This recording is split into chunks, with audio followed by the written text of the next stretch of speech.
Good afternoon, everyone. Today is Wednesday, November the 4th. It's a very special day to all Philadelphia priests. It is the memorial of St. Charles Borromeo.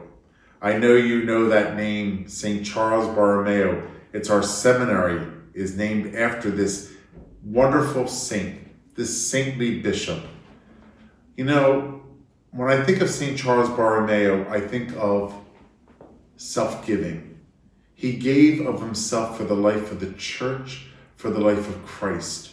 He wanted to make sure that the church really exemplified the life of Jesus Christ. Now you may think, well, of course, isn't that the mission of the church? It is. It is the mission of the church to always exemplify the life of Christ. But sometimes, because the church is both human and divine, it doesn't always capture it the way it should. And Charles Borromeo said, I'm going to work for that, to make sure there's no blurred lines. It's all a clear vision. When you saw the church, you saw Christ. I thought, I like that. I mean, that's why I'm a priest, because I truly believe that Christ founded the church. Christ is the head of the church, and Christ's members are part of the mystical body that make up the church. And the church is Christ's bride. You and me are connected to Christ in an unbreakable bond because of our baptism. Well, Charles Borromeo, during the time of the Council of Trent, that was a turbulent time in the church's life. It was very difficult. Remember when Martin Luther broke away from us because we were doing some goofy things that at the time probably we didn't even give much thought about it, but Martin Luther was like, no, I'm out of here. But instead of staying and reforming, he took the road to leave. I don't like that at all. I don't like that because there's only one church. And if you leave, you are creating the fracture. No, you stay and you reform. You reform. You don't leave. You don't leave the church. That's awful. People do that. Oh, this priest hollered at me. Oh, this nun, spanked my kid back in 1953. I went to get a letter to be a godparent and I was refused. I leave. And there's many, many reasons why people leave the one church and then gravitate to an ecclesial community. Don't do that. Don't do that. Come back and talk about it. Talk about the situation. Especially today. Today is more of a dialogue than years ago. Even when I was growing up, it was yes or no. That was it. There was no dialogue with the pastor. It was yes or no. Now, people come in to talk, people, are seeking guidance. The church, even more today, tries to gather the sheep than scatter the sheep. So when you think of Charles Borromeo, I want you to think of a reformer. I do. I want you to think of a time during Martin Luther where Charles Borromeo implemented the Council of Trent. Now you may say, Father Bellopede, what's the Council of Trent? Well, it was a council at the time that had to address some of the issues that the church was dealing with that were not so in line with our mission. And that's why Martin Luther left. But Charles Borromeo said, let me see. Let me see these decrees that we have to put in place, because this is Christ Church. We have to get things back in order. Give me these decrees. I will do all in my power to get back in order Christ Church. And you know what? He did.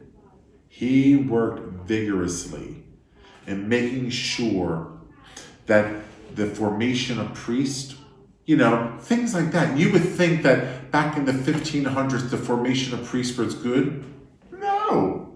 No. He wanted to make sure the formation of priests, he had to make sure that they were being educated the right way. It's like, why are these priests a little goofy? Well, let me get them back on the right track again. So he did. And he changed the mentality of the priest, which is crucial, absolutely crucial. Because if you don't change the mentality of the priest, they're forming people incorrectly, right? So he changed the formation of the priest. And so now their pastoral ministry was in target, right in line with Christ. So we did that, which was enormous. Making sure the sacraments were celebrated in such a way that what we celebrate is what we believe. You may think, well, what about that? Well, maybe some of them were celebrating the sacraments, and I think they were, very quickly, fast, as if it was just a job. Check. Who could have the fastest mass? Really? I think sometimes people think that that's the best mass. It hurts me when people think that way. The fastest mass wins. Oh yeah, that priest, you're out in 35 minutes for Sunday mass. Well, okay, I wonder what Charles Borromeo would say about that. I wonder what he would say to that priest. I think you need to say mass as if it was your first mass, as if it was your last mass, as if it was your only mass. That's how I think it is. And you know me, I love to preach. I love to celebrate the sacraments. I love the church. I'm not going to cheat you out of anything. I'm not. From day one when I was ordained, that was always in my mind. I will never cheat the people of what they deserve for their salvation.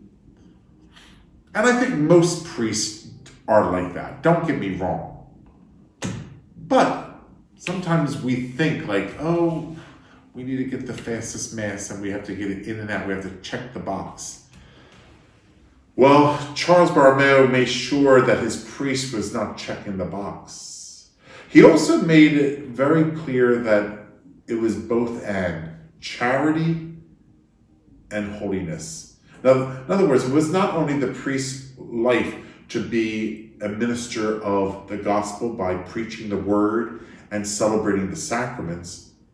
He also makes sure he takes care of the sick, the poor, those who rang the rectory doorbell. Charles Borromeo said, don't shoo them away.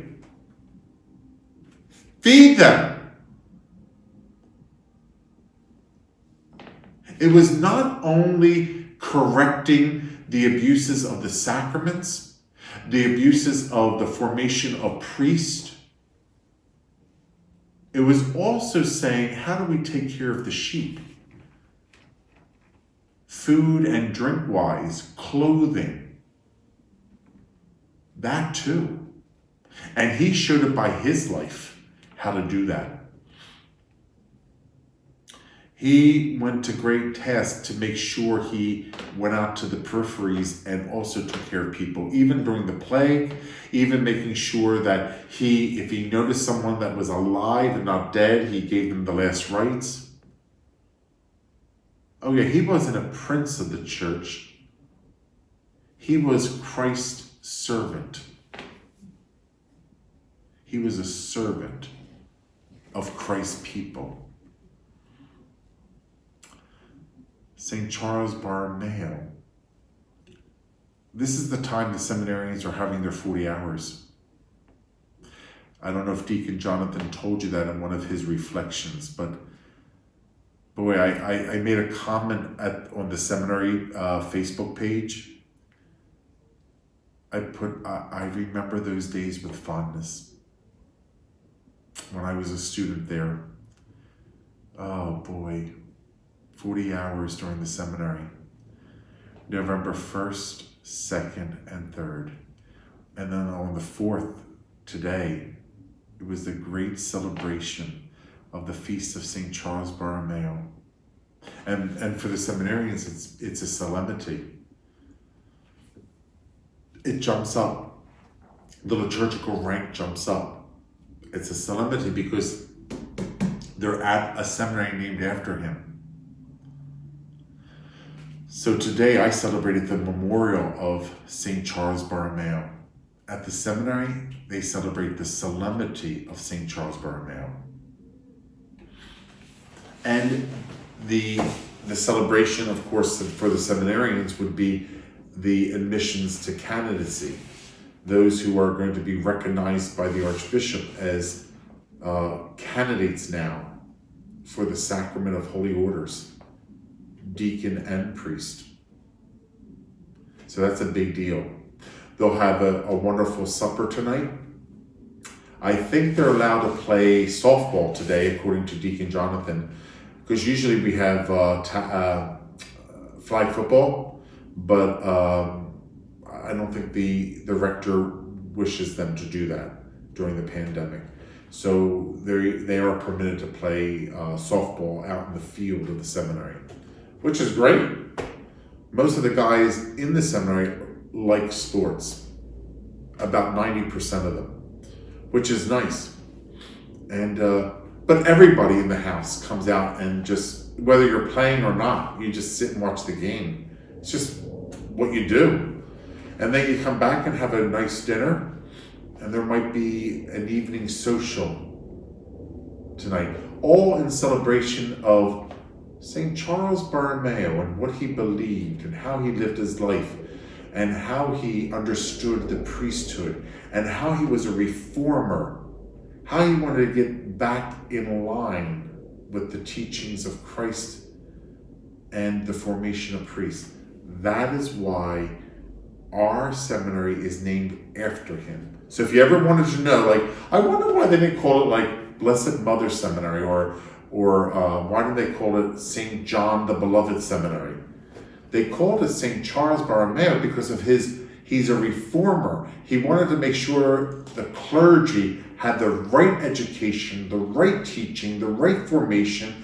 He wanted to make sure that before they were ordained, and the clergy themselves, the continuing formation was all in line with the mission of Christ. That's why we named it St. Charles Borromeo Seminary, after that wonderful, wonderful holy man who lived in the 1500s, right after the Martin Luther departure and right upon the Council of Trent, because the council had to address everything that Martin Luther left for, right? The Council of Trent had to address all that. So what do we teach and what do we believe and all of that? Even the Eucharist. Even the Eucharist. During the Council of Trent, it was brought to the attention of the Catholic faithful that they would kneel at the altar rail and receive on the tongue to make sure they understood the teaching of the Eucharist. To make sure they understood that. Because Martin Luther kind of like was not always in agreement with our teaching on the Eucharist. So all of that is what we celebrate today on this wonderful memorial of Charles Borromeo. I love this day. I really do. It's a nice day in the life of the church. It's a beautiful, like, autumn day, in the beginning of November. And I remember being a seminarian and just all the trees were turning. The whole place was of course, celebrating our feast day. We have just finished 40 hours, November 1st, 2nd, and 3rd. The whole house was spiritually on fire. We were like all little Charles Borromeos running around. Like, we wanted to, yay! We want to do what Charles Borromeo did. We want to get ordained and really, really put our heart and soul into the life of the parish and the church. We want to really reform things that need to be reformed. We want to be faithful to the teachings of the church. Yay! We were like little Charles Borromeos running around. Well, it was true. You know, when you're young and impressionable, you want to set the world on fire. And that's what I love about the seminarians. They want to set the world on fire. They're in love with Christ and the church. First of all, they're young men who want to be priests today in this world. Isn't that beautiful? I mean, you have to give them credit that they're responding to Christ. So today, would you pray for all seminarians? Would you remember them in your rosary? Would you pray for an increase in vocations to the priesthood and consecrated life? Would you pray for faithful holy priest? Would you pray for zealous priest? Priests who want to be reformers. You know, here in the Archdiocese of Philadelphia, I think we're pretty good in line with the teachings of the church. But when we go to different parishes, you know, maybe some parishes don't have certain things or devotions like other parishes do. And some of our newly ordained priests want to bring that back. So that's a joy. We have about 214 parishes in the Archdiocese of Philadelphia. Did you know that? 214 parishes. And we have about 102 elementary schools. So as you can see, not every parish has an elementary school. And that's okay. You know why? You have to go where the children are. If there's a lot of children at this location, their parents may send them to a Catholic school. Not everybody sends to a Catholic school, like years ago, right? When I was a kid, everybody went to the Catholic school, and only a handful went to the public school. Today,